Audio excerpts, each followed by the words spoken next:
Okay, so it has actually been 10 minutes, so it's an awesome job by Sight Sound people. Thank you very much. This evening with the FAFSA night and so on, we have Miss Joellen Crone here. She will explain what her position is at MLC.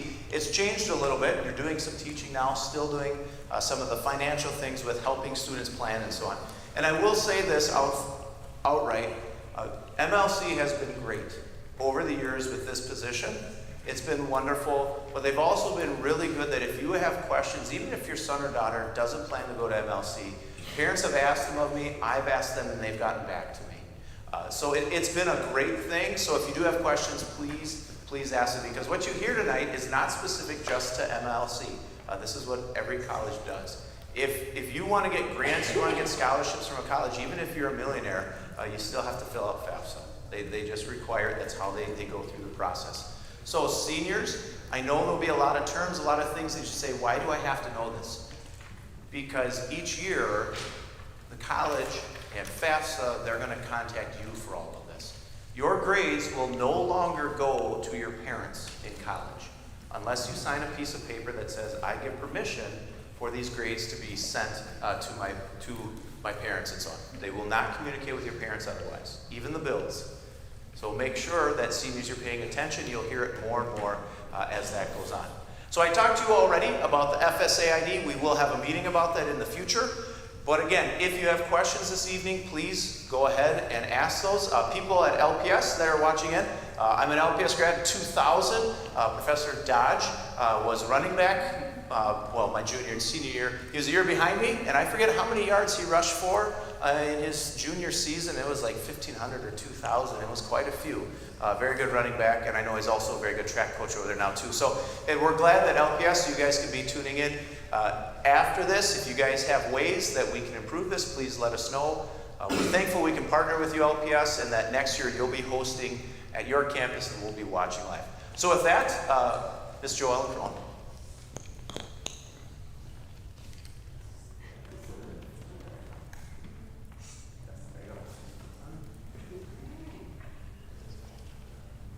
Hello, thank you for being here, both here and there.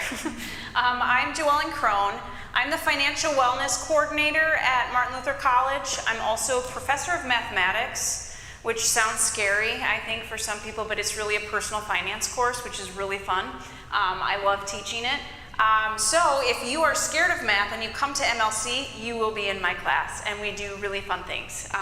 We just had behavioral economics, and we learned about the power of free, and then I gave them a free Hershey's Kiss to see how it swayed them. So we just do a lot of fun things to think about how do our finances shift and change in the future, specifically as called workers, but just in general as adults. So that's kind of, I love the area of personal finance. I've been involved in financial aid since 2009. I've been in the financial aid department as well. So I'm kind of in between a faculty and a staff job kind of, but I was just recently installed at MLC this year, so I'm a full faculty member as of this year. It's a little bit of a delay, but okay, sounds good.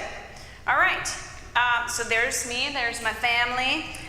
They're hanging out in your gym, running around. Hazel is 7 and Gus is 5, and my husband Seth and I have been married 10 years. So we just got to enjoy your beautiful state of Michigan. We were in the UP in Gladstone, and then we just camped in Harrisville. I had to write it down because I kept putting Harristown. So anyways, but beautiful, beautiful area. But I have made so many financial blunders in my life, so I try to use those as encouragement of what not to do. So at any point, if you have questions, please stop. I want this to be as interactive and beneficial as possible for everyone. All right, so this is going to be what we're going to be going through this evening.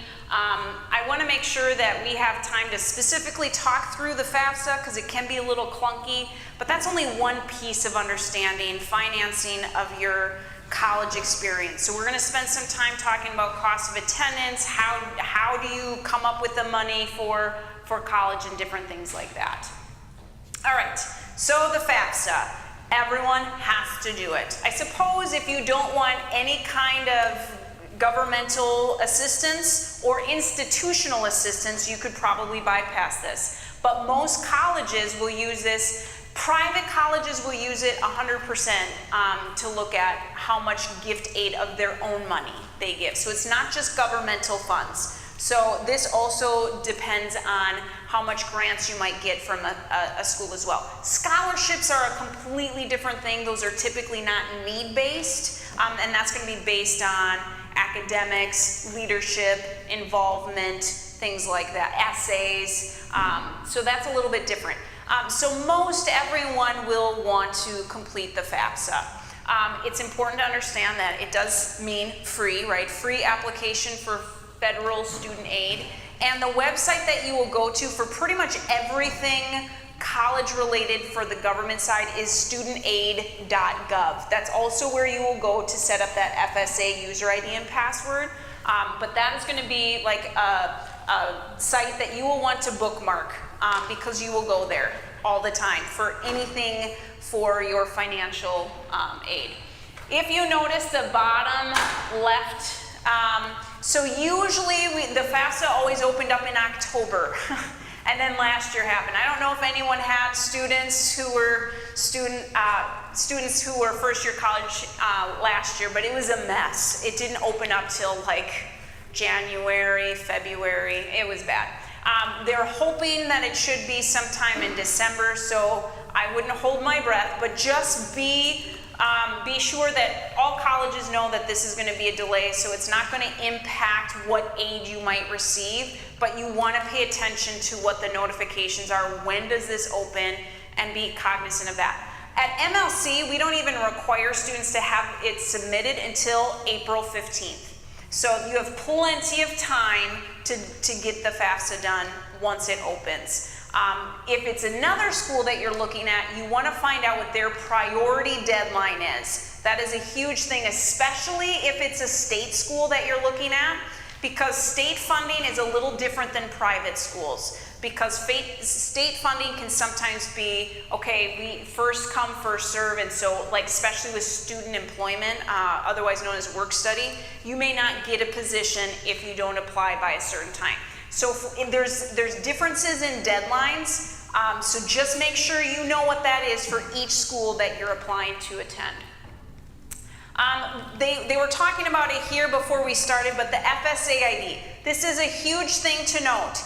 A parent that's signing the FAFSA needs one of these, the student needs one of these. They're separate. It's like your signature for the federal government, okay? You're putting in your legal name, you're putting in your full social security number, not just the last 4 digits. You need to know the full thing. Your date of birth, all of that has to sync up, and then they will say, okay, yep, you've been verified, and so then that's what you will use to sign the FAFSA, is this username and password. Yes? Should both parents create a FAFSA? So if you are married filing joint for your taxes, you should only need one, but things are a little bit different because now they're asking both parents to be contributors. So we're going to come back to that. You may, but you may not need to. But in any other situation, if you're filing separately, if parents aren't together, then you may need 2 separate ones. Okay, great question. The hard part is that we used to be able to see what the new updates looked like, and now because of all of the delays and everything, we don't know what it looks like, so I can't speak to that 100%, but traditionally it's been one parent needs the FSA ID as long as they file joint tax returns. It's pretty basic to just start the form. You just go to studentaid.gov, and the icon's going to look somewhat like this, start a new form. Or if you're already logged in, then there'll be a header, because this is like the same website you'll go to see your loan information, loan repayment options. All of that is also through studentaid.gov. But typically what you'll do is you'll click on Start a New FAFSA, and then the student will need to log in with their FSA user ID and password. The other point that's important to know about that user ID and password, the FSA ID, it is tied also to a specific email address. So, and that has to be separate than the email address that the parent uses. So just make sure you're not trying to use the same one, or it will say like that's already used. And so you want to make sure that a parent email isn't tied to the student's account, if that makes sense. And also keep in mind, now they have a way for you to, you're linking it to that email address and to your cell phone number, so that if you forget what your password is, because it makes you change it, you can reset it pretty easy. So make sure that if your cell phone or your email address changes, you go into this system and update that. Yes? This may be a silly question, but right now the kids use an email address associated here with this school. That's fine for now, but they'll probably want to change it in the future. Right, but like, I mean, I don't know, like some people, if they're alumni of a location or school where they had their education, they can retain that. How long will the children be able to access their email? I'm not sure, but I would say at this point, students probably having a more professionally sounding personal email is probably a good idea for stuff like that. Just be mindful that it does go on records of different things, but like for job applications, you're gonna need it, things like that. So now is a really good time to think about, I mean, most people do like a variation of name, you know, first name, last initial or something. Just be mindful that if you're gonna put it on a resume, you don't want it to be weird. That's all I'll say. But so I feel like now might be a good time to create a personal one if they don't already, and then start using this for that. But you certainly can use your school one, but then I'm not sure, and I don't know, can you speak on this? Do they expire? It won't be deleted, but it will be deactivated a few months after you're done. Okay, thank you. So sometimes what people do is they'll start it with that email, and then when they know what college they're going to, they may transition it to that one. But because it also links to your cell phone number, hopefully both of them are changing at the same time, or you can get stuck in a little bit of a catch-22. All right, so when you start the FAFSA, it shows you that you can start as the parent. I'm going to tell you it is so much quicker if you just have it started as the student. And they used to, it's just a little ironic because it's called the FAFSA simplification. That's what came into play last year, and it's supposed to be so simple. I'm going to show you what the students have to know in order to even invite the parent, and you really kind of still have to do them together. It's silly because it's not really, there's some things that aren't so simple about. There are some, but, so we'll talk about that. So it is easiest if you start as the student. This was kind of brought up beforehand, but dependency. So if you're like, oh, well, after high school, I just got my own apartment. I'm not like, they're not supporting me at all. The government doesn't care. There are very specific things that make a student independent. So the vast majority of high school students will be dependent students, which means they are required to provide parental information, which kind of stinks for the student who's like, yeah, but my parents make a lot of money and they're not paying for college. I'm sorry about that. I'm happy for your parents. I'm sad for you. But unfortunately, the government, these are the rules. It's very cut and dry. The only thing would be if there is some kind of, it has nothing to do with taxes. So parents, you might be like, well, that my kid's 18 now. I'm not going to claim them on my, well, you probably should because it's probably better for you, and they might still get a tax refund. But it's not tied to a tax status. It's more based on the relationship. And if there are parents, you are required to put their information on unless one of those other factors come into play. So then the student actually invites the parent to be a contributor. So this is why I think it's kind of silly and not so simple, because you're saying like you have to have your parental information but now you have to go and invite them, and that gets a little kind of confusing. So let me show you. So this is what the students will see. So they actually have to enter their parent's name, social security number, and birth date. So I don't know many students who know, like half of you didn't even raise your own hand for knowing your own social security number, so I highly doubt you know your parents. So this is why you're going to probably have to do this together. because you have to have your parents invited as a contributor, and then they're gonna get an email, but you're not gonna know this stuff. So it gets a little tricky, okay? So that's why, like, over a break, when they're home, that is the best time to do this piece, okay? Or on the phone. So, because please don't text each other your social security numbers. Please don't do that. Don't take a picture of your cell phone, on your cell phone, of your social security card and send it to your child. Please don't do that. So call them maybe and do it on the phone. But you have to put both parents. So to your question, both parents, if they're married, both have to be listed as a contributor. Have to. You can't just put one, okay?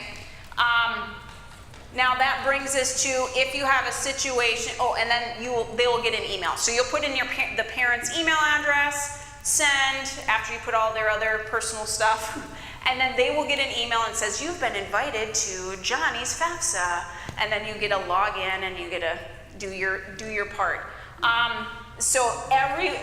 This is why I'm not sure though if both people will have to actually sign it, which is why you would need an FSA ID, but I'm not sure what happens because you have to put both, so I'm not sure if it's going to make you have an FSA ID for both parents. So I'm sorry that I can't speak on that specifically. I'll have my student worker fill hers out and tell me if her parents both have to have one. But I want to mention this. Oh, yes. They just requested that you repeat the questions that are asked. Oh, so they can hear it on the live stream. Absolutely. So what I'm referencing was the question is, do both parents have to have an FSA ID? So both parents have to be listed as a contributor, and so then they will get the email. But what I'm unsure of is if then they will both have to go in and then actually set up that FSA ID, or if it's just verifying, yep, this information is correct. But I believe both parents will need an FSA ID. In 2020, you had to do both. I had to do both. Correct. But with the changes, there's some things that are, so she was saying in 2020 you had to do both, right? But it used to be that you only needed one if you were married, filing joint. Last year was the first year I had to have my husband actually come in and add this information. Normally I have been doing everything. And you could key it in. Yeah, he actually had to sign in. But did he actually set up an FSA ID as well? He did. Okay, so because I've not done one myself since I was in college, my kids are too little, both parents just plan on setting up that FSA ID, okay? Thank you for that clarification. So that brings me to this slide. If you're in a situation where parents are not married and there's a divorce or a separation or have never been married, it asks very specific questions about that. And so the parent that must be on the FAFSA is the parent who provides more than 50% of the support. Typically, that is the parent on the driver's license, but not always. So if you have specific questions about that, please let me know and we can answer those. But even a step parent, if the biological parent is remarried, step parent has to be on the FAFSA. So step parent has to have an FSA ID, which seems a little off because most of the time in those situations they're not supporting the student, especially because now they're 18. It gets a little messy, but that is the federal government's requirement, okay? All right, so let's talk about what kind of information is going into the FAFSA. So they started this many years ago. They're doing prior years tax information. So for the 25-26 FAFSA, they're actually looking at 2023 tax information. Now you aren't going to have to key this in. This is one of the benefits of the FAFSA simplification. You're not going to key in your tax information. Instead, you are going to consent to provide its FTI or federal tax information. This is another funny thing. So you can say, no, I don't give consent, And then all over the FAFSA form it says you will not be able to receive Title IV funding. So if you do not give this consent, they will not give you aid. So essentially they're strong arming you. You have to give consent if you want to be considered for federal financial aid. So you pretty much have to say, yes, I consent. What are you consenting to? You are consenting to them going out to the IRS and pulling that information into the FAFSA. So it allows you to not have to key it in from your tax forms, okay? So you actually have to do this consent. Describe Title IV funding. Title IV funding, the question is describe Title IV funding. That would be Pell Grant, federal direct loans, but this also then impacts institutional aid because we won't give any of our aid out until we know the FAFSA came back clean, okay? But Title IV is specifically federal funds, Pell Grant, federal loans. Thank you. And your MLC is not different from many other. No, that's the same across the board. Yep, yep. Title IV is the same at our institution. Now, how much you get is going to change based on the cost of attendance, which will cover that. But they're going to bar their. Right, so it's not, this isn't like an MLC thing, this is a federal government thing that says if you don't give us consent to check with the IRS to see if you file taxes, you're out of luck. So again, it uses this, it used to be called the IRS data retrieval tool, now it's just called the Financial Aid Direct Data Exchange. So that part is actually really simple. It literally, like, you go down here, you say consent, and it just magically appears like 2 days later, behind the scenes. The interesting thing though is that everything else, talking about assets, so assets being any cash you have on hand, anything in your savings account, that is as of the date you complete the FAFSA. Okay, so this is why students and parents, I want you to be really mindful of deadlines, because maybe your student is saving up for their first car and college, right? So maybe if all of that car money is sitting in their bank account and you fill out your FAFSA, you're going to have to report it to the federal government. If you wait until after you've purchased the car, right now they have the car, they have less money, and then you do the FAFSA because that's more accurate for what is going to college.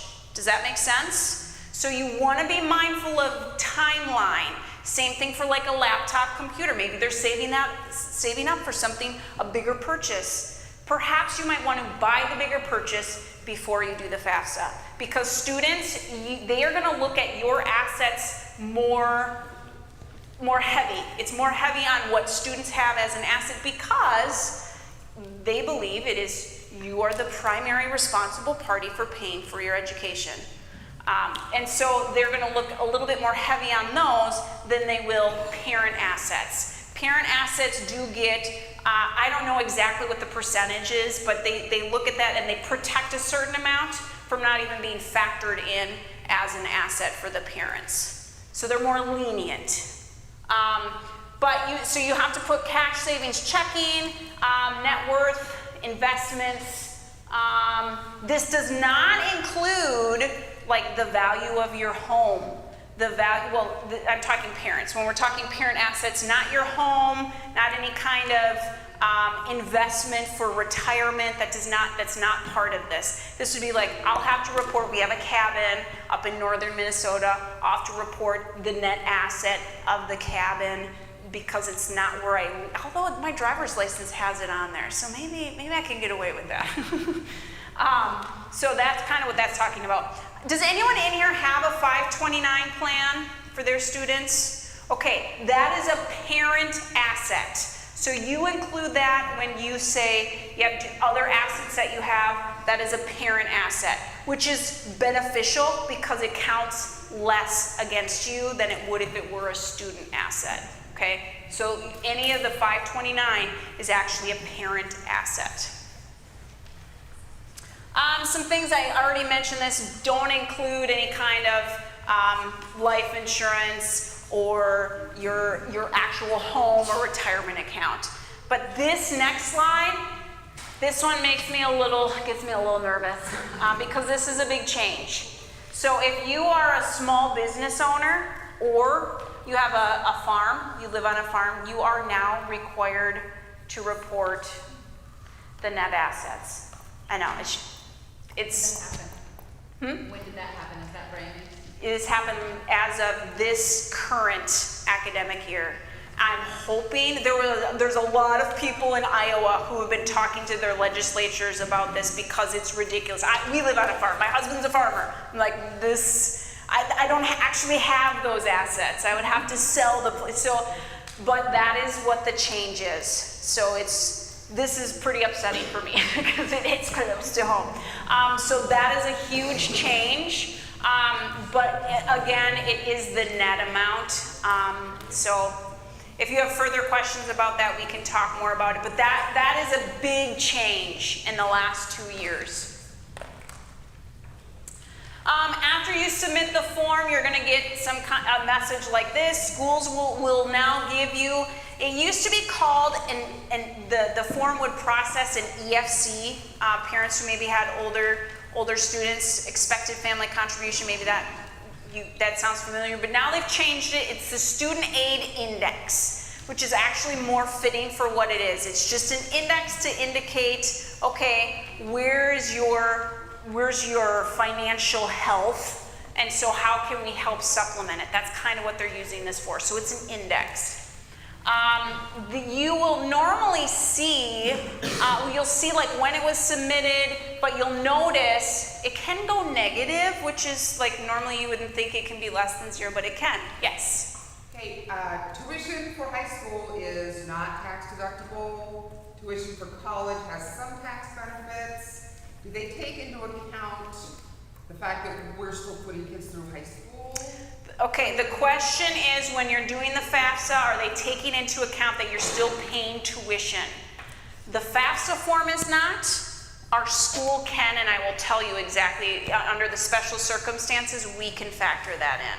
So individual schools can, depending on their policy, but it's not factored into the FAFSA form itself. But I will show you what that looks like for how we process that at MLC. That's a great question. So your school is going to get this information, right? The record goes, you on the FAFSA, students, you're going to put all the schools that you're looking at, their school code, you'll look them up by city, by state, put all of the schools that you're thinking of even applying to on one form so they can just get the information. So that everyone will get a copy of the same data, okay? When it's done and it's actually been submitted, now is when you need to be reading your emails because the school's going to reach out to you if they're like, hey, this came through on the FAFSA, we have a question about it. They might send follow-up emails, and it's going to go to the student email. It's going to go to the email that you put on your FAFSA application. So this is a good reminder, like get in the habit. Once you start applying for colleges, you have to be paying attention to any information that is coming from the schools, okay? If there's any error, we had a situation where we had a family who they submitted the FAFSA, and from one year to the next, the numbers were really, really lopsided. And we were like, what happened? Well, it turns out like the student's mom had passed away and all of her life insurance money was getting reported, and we had to back all of that out. So they went from getting like 0 aid to getting like quite a bit of financial aid because there was an error. So sometimes things like that happen. So if you ever are like, I'm not really sure how that came through, talk to the financial aid office because we can hopefully catch errors or if there's something that you weren't anticipating. Sometimes you will be selected for verification. This is a process that the government put into place so that they can say, hey, this is what's on the FAFSA. We want to make sure that the funds that you're eligible for actually are going to the right people. So then the schools are required to do a double check, essentially. This has happened like very rarely now that you pretty much have to say, no, like, yep, have the IRS dump the information in. Verification is happening much less because of that. But sometimes It may still happen, and then we have to just follow up with you. It's not a scary thing. It's just, some are just flagged for random reasons, and some are for more specific things like, this doesn't seem right, we need to check it. But if that's the case, we cannot proceed until this process is complete, okay? So special circumstances. Something could have changed from your finances in 2023 than they are today, right? If your finances have improved greatly, great, celebrate, don't tell us. But if your finances have decreased in the last 2 years because of different circumstances, that's when you want to reach out. And you want to say, hey, you know, we filled out the FAFSA, the information was pulled in on the 2023 taxes, but, you know, in the meantime, I've changed jobs and I'm not making as much. We can look at that, and we can actually do a professional judgment, and we can offset it at the college. Keep in mind, if you are applying to more than one college, you have to do that process at each college you're applying for, because our processes are a little bit different for special circumstances. That's also when what I wanted to mention is that's when we take into account tuition paid for younger siblings. So we have a form that can be for high school tuition, or it could be grade school tuition. And so we can factor that in so that we can notate that on the account and hopefully lower the student aid index. Okay, I'm going to give us a pause there. What kind of other financial aid questions do you have before we go on to the next section? Yes? You know why, and hopefully maybe they changed it, why they included money that we set aside to MESP for other children as income? It should be, I mean, it's not income, but it is counted as an asset. It counts as an asset, even Right. though you can't touch it, and it wasn't for that student. So Right. It wasn't considered an asset. You are asking me to understand why the government does something on a federal form. I don't think I'm qualified to make, like, they do a lot of goofy things. I really truly don't know, because you would think it should be student specific, because like you're saying, but I'm not exactly sure the rationale behind that. The short answer is because they're mean. No, I don't know. Ironically, I wish that they would actually talk to financial aid offices before they put some of this stuff into play, because like we'd be able to tell them a lot of things that don't make sense on paper. Can you repeat the question? Oh, I'm so sorry. The question was, why does the government have you include an asset for another student? Like you used a term that I wasn't sure, but it's essentially the same as a 529. Specifically. Okay. But so 2 years ago, they counted the money we had set aside in the Michigan Education Savings Program for my younger kids Sure. as an asset, even though we can't touch it. Right. Neither could my student that was going to college. So yeah, like funds, like a state-specific funding for another child, which is similar to a 529. Right. Yep, but it was Michigan-specific. Yep, but they just count that all as a parent asset, even though you can't actually touch it. I think what they're doing is they're saying, yeah, but you had that resource to set aside, so it's almost like a double whammy, kind of. But I don't really know the rationale behind it. Other than, I mean, I guess it's money that's for the family that someone else may not have, but even that's kind of faulty. All right, let's talk about cost of attendance. So this is where we can really compare schools, because I'm assuming that some of you are looking at more than one school. Raise your hand if you're looking at more than one school for college. Okay. Several of you. Okay, so this is going to help you be able to compare apples to apples, because sometimes what I see is people are comparing tuition cost at this school and tuition, room, and board at this school. So we really have to make sure that if cost is a factor, you have to know what you are comparing. So let's talk about it.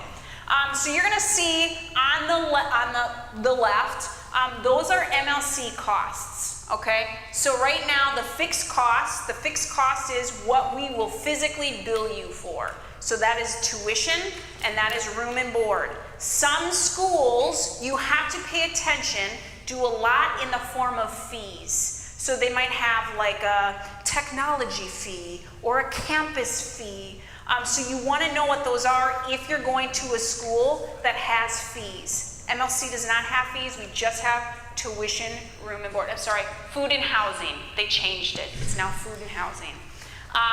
So you can see food and housing, tuition, and that makes the fixed costs. Now variable costs could be things like how often are you going to go home for breaks, right? What kinds of things are you going to put in your cute little dorm fridge? What size TV are you going to need in your room, right? All of those are variable costs. What you put in your dorm, the costs associated to just going to college, right? So those are going to be variable costs. So that is going to be very different for you depending on where you go. If you're going to need multiple flights home from one school, that's going to be different than a couple-hour drive or whatever, right?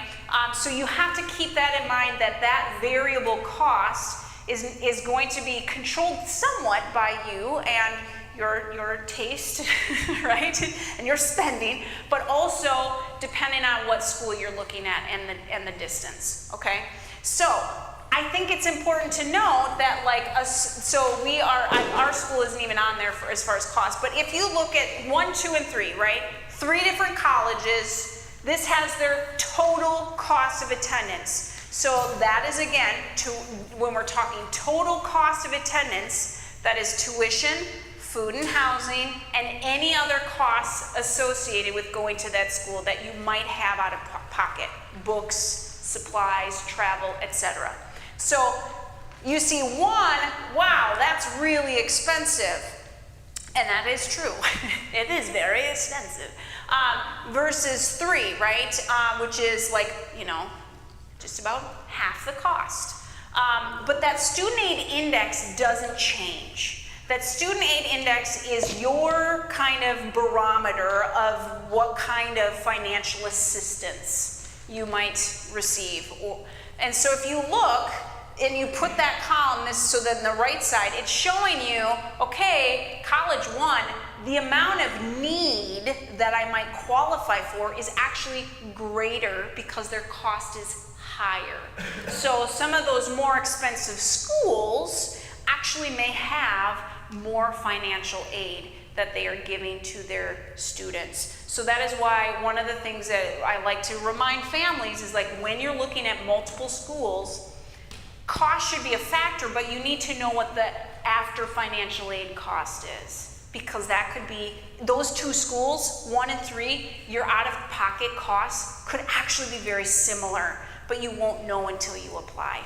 Now, when you talk about the aid that they're willing to provide you, that is their internal entities' grants. You're not talking about the Pell Grant, because the Pell Grant isn't going to change. You're going to be eligible for a maximum amount.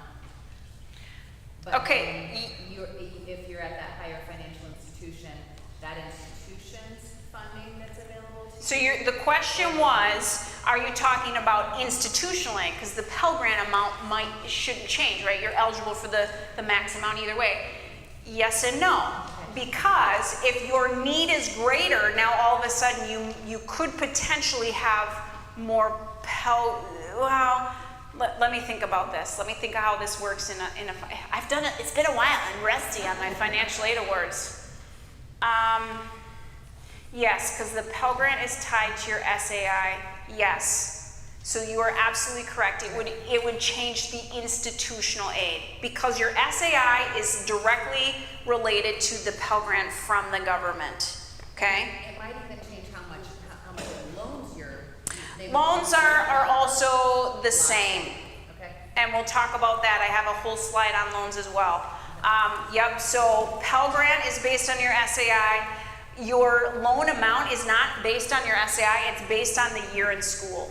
It's actually tied to how much you can get as a freshman, how much as a sophomore, how much as a junior. Yep. Private loans, those are a sliding scale, but we'll talk about. So what we're talking about is that you might be eligible for more institutional aid. Those number one colleges that are more expensive usually have deeper pockets with more endowments and things like that. Not always, right? It depends. But so that is exactly what we're talking about, is the institutional aid. So any questions on cost of attendance? So just make sure that when you're comparing, you know, I'll just use, like, if you're comparing MLC to Michigan Tech or whatever, you don't want to just look at the tuition amount. You want to look at how much will I be out of pocket after my financial aid goes through, right? Because that could be very different. And then also don't just forget about the living costs. I don't know if any of you are looking at schools where you would have to be on your own for housing. Housing is getting to be a real hard thing right now, even for college campuses, but apartments, and it's really, really challenging. Most schools, they usually do like on-campus housing, but that's not entirely true, because some friends of ours at church, their daughter just went to Minnesota State University Mankato as a freshman, did not get into on-campus housing and had to get an apartment for the first time as an 18-year-old, and it's really challenging. And she doesn't drive, so she had to be close to a bus route. It was very complicated. But so it is one thing that you also want to think about is, what is your housing going to look like? What's your meal plan going to look like? So those are really important factors. I want to show you what a typical bill from MLC might look like once you receive your financial aid award. Back in the day, they used to do these really fancy letters and they'd mail it. Now, most schools will have like some kind of dashboard, so you'll log in and you'll see it on their electronic dashboard. That's what MLC uses. We use NetPartner. So we'll always show you what your actual direct costs are. We're always going to point out this is what you are billed for: tuition, food, and housing. We'll tell you an amount that we think you might need. I will tell you very rarely, wow, that's not true. I know some of the students in my class, and they probably can blow through $4,000 in a year with their supplies. The supplies, i.e. Quick Trip. I'm telling you, it's like a money pit right there. But traditionally, like our cost of books is pretty low at MLC. But some institutions, and depending on your program, sciences, if any of you are like going to be like science majors at a bigger institution, those textbooks are huge and expensive. So that's just one thing to kind of keep in mind. So those you are not billed for. And then we're going to show you, hey, here's all your free money, grants, scholarships. One of the things that has hugely benefited MLC students is that Congregational Partner Grant Program. So if any of you are looking at MLC, you want to talk to your churches now to make sure that they don't miss that deadline, so that you can get a grant from your church and a matching grant from MLC. It's a wonderful program. So you can kind of see what that might look like for a student who's receiving Pell Grant, with a little bit of merit aid in there as well. So then, this is the loan part. So we do, at MLC, we do use direct loans as part of financial aid. Federal government loans are still considered need-based aid. And so that is part of a financial aid award. Some schools will add private loans or parent loans as part of financial aid.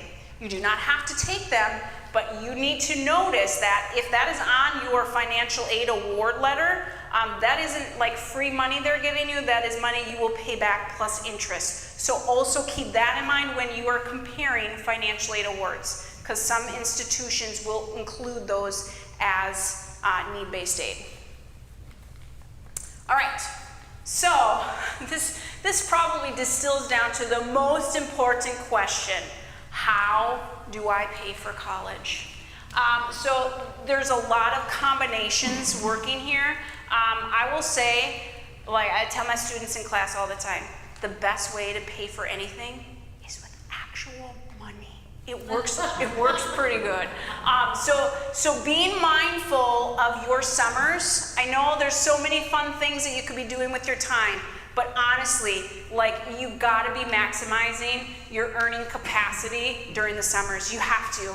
And unfortunately, it's not like it used to be back in the day where you could work a summer and pay a whole year off. But if you can get like a huge chunk of your room and board, that would be huge. But any money that you can pay up front eliminates the stress while you're in school or the reliance on loans as well. So I can't tell you enough how important it is to maximize your earning capacity when you can, okay? Financial aid, that's obviously what we were just talking about. You gotta fill out the FAFSA to know what you're eligible to receive. We can't tell you without knowing what your FAFSA says. So we're flying blind otherwise. Student employment, this is what is otherwise referred to as work study. You do not actually get paid to study. That is a misnomer. But the benefit of a student employment or campus job is that it doesn't count against you as income on the FAFSA the next year. So that is a nice benefit. The downside is you're probably not going to earn the same pay rate that you could in the community at a job. Why doesn't it count against you? Because it is considered financial aid. Why does work study, see I'm learning, why does work study not count against you on the FAFSA the next year? Because it's actually part of your financial aid. So is it paid to the student? It depends on the school. So I used to work at St. Olaf College in Northfield, Minnesota. When I worked there, they actually, the student could decide if they took the income or not, but the default was it went right to your tuition account. MLC does not have a system like that, so we can't even, you can take that paycheck from your, and then turn over a check to MLC, but we don't have a way of doing that. So it depends on the school. But that is a nice benefit. College payment plan. So MLC has the default, which is like 2 payments fall, 2 payments spring. But there is a payment plan which breaks it up into 10 monthly payments that break it up so it's much smaller. The caveat with that is that you have to have a bank account on file, and it will automatically withdraw from that bank account on the 10th of the month, ready or not. And if you forget that you changed bank accounts, then you get some nasty fees, because then they try to withdraw the money and the bank account's closed, and then it's a whole mess. So that's kind of the payment plan options that we have. Of course, scholarships are always great. So I think there's some pretty big ones in the state of Michigan, but I don't know if they transfer over to out of state. So you're gonna see these are kind of the 3 buckets of financial aid. You're gonna have grants, which is like the Pell Grant. We have an MLC grant. There could be grants at other institutions.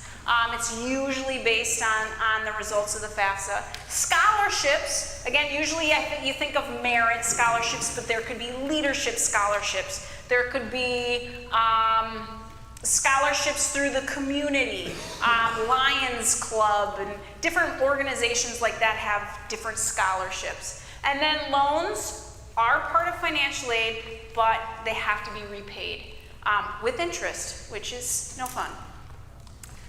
All right, so scholarships. Let's talk about that one a little bit more. You want to make sure you are checking at each school that you're applying to, because their set of scholarships are going to be different. And some schools, if you miss out as a freshman, you can't get back into that program. Like if you miss the deadline to apply as an incoming student, you've closed that window. Some schools are like that. MLC, we look at your GPA as a high school student, and based on that, you don't even have to apply. We'll look at it and we'll say, wahoo, you get $3,000, congratulations, and we put it on your account. And you don't have to reapply. We'll look at your grades every semester and see if you qualify for the next year. Also, then as a returning student, If you happen to get a higher GPA at MLC than you had it in high school, we'll give you that for your next year. So it kind of, you can go in and out of that program, which is kind of nice. Some you have to apply for and give a nice essay. So work on your typing skills and how to talk yourself up, which is so anti-Lutheran, right? So how can we be confident using our gifts but not be prideful, right? Like it's a challenge. Other ones, sometimes we have donors that set scholarships up behind the scenes, and all we have to do is like, oh, it's a student from this area who's majoring in this, and so we can just do a query and it spits out a student. Those are my favorite kind to process, because then it's like, it's really fun to just say, hey, you got this because you're you. But just make sure you're checking at each of the schools, because how their process could be very different. These are the listings of our merit scholarships at MLC. You know, they may not look super flashy compared to like a $15,000 yearly scholarship, but also our costs, we try to keep true costs, so they are, you know, relatively low. So these are our merit scholarships. This would be in addition to any other aid that you get, okay? So this is on top of, I like to say. All right, these are the loans. So let's talk about loans. You probably, if you have listened to anything in the news, you've been hearing loans a lot, because there's a lot of talks like, should we forgive them? There's this huge loan crisis. What's happening? Well, if you notice that bottom right corner, that number right there, $31,000, that is the most you can possibly get in federal loans to complete your undergraduate degree. So when they say like, oh, the loans are crazy, yeah, for 4 or 5 years, if you're a double major, you are capped at $31,000. So when you hear all of this crazy hysteria, the loan problem, it's usually not undergraduate loans. It's graduate loans for people getting degrees in really funny things and not getting jobs to pay them back. So be mindful of that. Don't get a graduate degree in like basket weaving. Let's like find a real career that you can market, right? So this is really important to note, because this does not change based on what school you went. Remember school one that was like $47,000? You still get, as a first-year student, $5,500. So the amount that you get in federal loans is the same at any school that you attend. So that's also a major thing to think about when you're looking at different schools. That middle column, that subsidized maximum, so that's the amount. Subsidized means the government will cover the interest while you are in school. They're subsidizing it. So essentially it's like it's not growing interest while you're in school. That's the subsidized column. That is directly related to that SAI, that student aid index, which is coming from the FAFSA. The FAFSA determines if you qualify for this. So when we were talking about cost of attendance, your Pell Grant won't change. That's the same at any school. But if the school's more expensive, you could have more subsidized loans because your need might be greater, if that makes sense. So that also has a maximum. So the most you can get in subsidized loans is $23,000. So if you are like, I don't want to have to borrow any loans, perfect, I hope you never do. But if you do, the first thing you should borrow, subsidized loans. If you still need more, unsubsidized loans. Okay, so you want to start with that middle column of subsidized loans, because not having interest accruing while you're in school for 4 or 5 years, depending on your major, is huge. That being said, if you're like, I only qualified for unsubsidized loans, now I'm paying interest for forever, you can actually be making payments while you are in school, and they'd be small. If you're doing it as it accumulates, it will be small. If you wait till you're done with school, then it gets a little less small. Then it's like medium sized. So just keep that in mind. You can always prepay federal loans. You don't have to wait till you're out of school. You can always prepay student loans, and there's no penalty, okay? This is any career you are thinking about going into. This mantra is, you need to say this in your head. Do not borrow more than your first year's gross earnings. Okay? So that means as a called worker, that's going to be very different than, a dentist, right? Or a physician, or an MBA, right? So there's differences, and that's important for you to note, okay? So this is the 24-25 base salary for called workers, $31,365. That sounds really sad, but it is a livable wage because it does not include housing allowance. So when you factor in housing allowance based on where you are, now we're at more like 42 to, see, this is quick math, 55. We use calculators in class. I don't do it's okay. It's just helpful to know. Okay, so just looking at the base salary, remember what's the most you can take out in a federal student loan for an undergraduate? $31,000. Guess what? That would be under this. And if you notice, last year's grads had about $22,000 at MLC. Total. Federal loans. Total. Total loan debt average. Yes, of those who borrowed. Because if we used all students, that number would be much lower, but I don't think that's accurate. So I want you to see of students who borrowed, their average. These stats here on the right, this is at 5%. This year the loans went up to 6.5%. Owie. Still, so I'm gonna have to probably change this graphic. I'm just hoping that it goes down a lot into 25, 26. I don't know, they don't set the loans until the summer before the school year, so I don't know what it will be next year, but if you're like, okay, I took out the full 31,000, about $300, if you can just keep that number in your head, that's what it's gonna be to pay every month for 10 years. So you need to know what that's gonna look like, which is hard to conceptualize because you don't pay bills. Do you know what percentage of your students do end up taking out loans? What percentage of our students do take out loans? No, I should look up that statistic. I wouldn't have asked if you were Yeah. the ones that did. It's your fault. Yeah. I don't know, but here's the thing. Some are only taking out like 3,000 because they're on Spanish immersion and they have to pay to go to Argentina for 6 weeks. And they haven't needed loans before that. And then you have some who have needed to take out all of their federal loans plus private loans, right? Because that's how averages work. 2,000 and a lot higher gets you in the middle, right? So I don't know the number of students that do, but I will say it is shrinking. I don't know. That's pretty neat that you have at least a significant pool of students that are working it out. Yeah, I will say we do. We have a significant amount of students who are managing to finance without loans. And it's one of those things where it's like, I don't want students to feel like it's the end of the world. It's not the end of the world if you have to take out loans. It's not. I took out loans, I paid them off before I had kids, which is a miracle.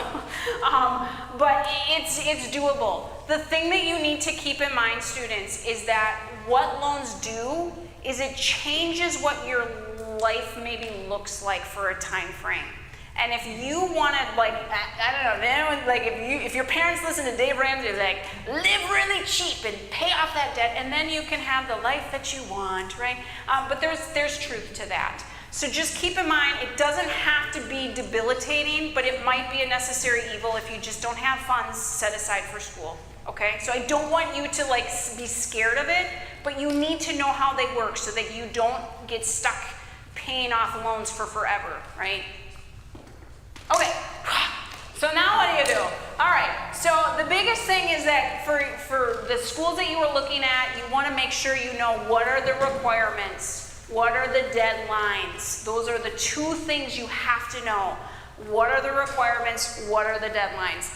Make sure that you are applying for any scholarship that you possibly even remotely qualify for. If you're like, well, my student worker, she's hilarious. She's like, well, I I like music and I'm taking piano. I don't know if I'm gonna like play up in church, but it was like, you know, someone who's passionate about education and an interest in music. So it's like she must have nailed that essay because she's like, I'm not playing for church. I love music, but yeah, so she got the scholarship. So if you're even remotely qualified, just like, it is okay. Just take a shot. You never know. I wanted to mention this. I was talking to Lorelei in the back. Remember, this is your part. This college timeline in high school. This is on our website. It's Planning for College.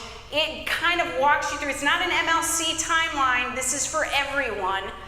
It walks you through what you should be doing in each month to kind of make sure that you're not missing anything. So that's a pretty cool thing. There's also this interest profile, because maybe you're like, I don't know what I want to do. I will tell you, like, there's no wrong answer if you take Jesus with you. Because that is the most important. This is when I get emotional. This is what happens when you become a mom. But seriously, like, you can serve him in whatever capacity you do. You can. But I want you to also be thinking about what environment do you want to be in. And make sure that you're thinking about that when you're going on your college visits. Because there are some great opportunities out there, and you can be successful in any of those fields. But you gotta take Jesus with you, okay? And just see, like, how's it gonna fit me and Jesus on this campus? Like, it may sound silly, but like, really think about it. Because for some of you, you are gonna be a light to all of your friends somewhere else, perhaps. But some of you may need to be with people who think just like you do. And neither one of them is wrong. Okay, so that's my little spiel. But this could maybe help some of you who's like, I don't know what I'm good at. I don't know what I want to do. Try taking an interest profiler. Who knows, right? We also like to say, like, if you really don't know, just come try us first, and then you can go do whatever you want, right? At least get the solid footing. It's really fun to go to chapel with a whole room of people who are singing praises. It's awesome. And I didn't go there, so it's okay, I can say it.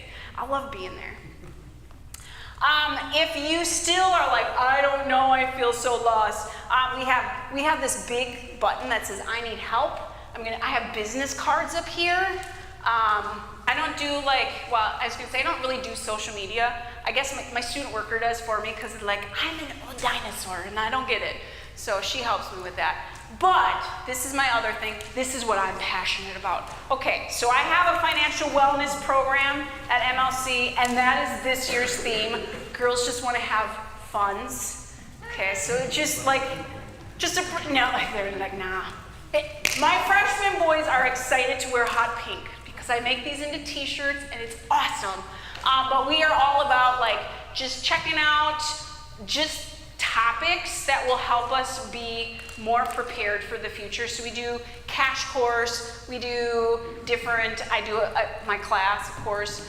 So there's just all this stuff that's happening on our campus. So if you are coming to MLC, you will get to be part of that. So that's really exciting too. But seriously, you can talk to any of us in our office if you have questions, even if it's not about MLC, and I will try to help you as best I can. So our director, Annette Schultz, there's her contact information. If you are planning on coming to MLC, you will be talking a lot with Mrs. Beauvais because she's wonderful and that's who gets all of your documentation. So she will help you navigate all of the scariness, and then I'm on the bottom and I kind of will fill in the pieces with whatever else you got. So that is what I have for you tonight, but I'm gonna stick around. If you have questions, please ask them. If I don't know the answer, I will write it down and I will email you. Okay? Okay, well, thank you for being here. Hopefully this wasn't too scary. Oh, a question. So the only things that students and parents need to fill out are the FAFSA and FSA ID. This is a great question everyone should hear.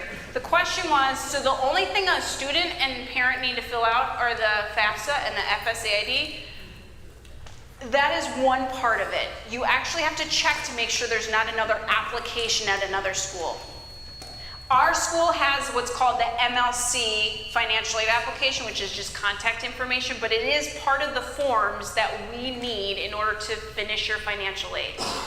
So there may be school-specific applications. Okay? Great question.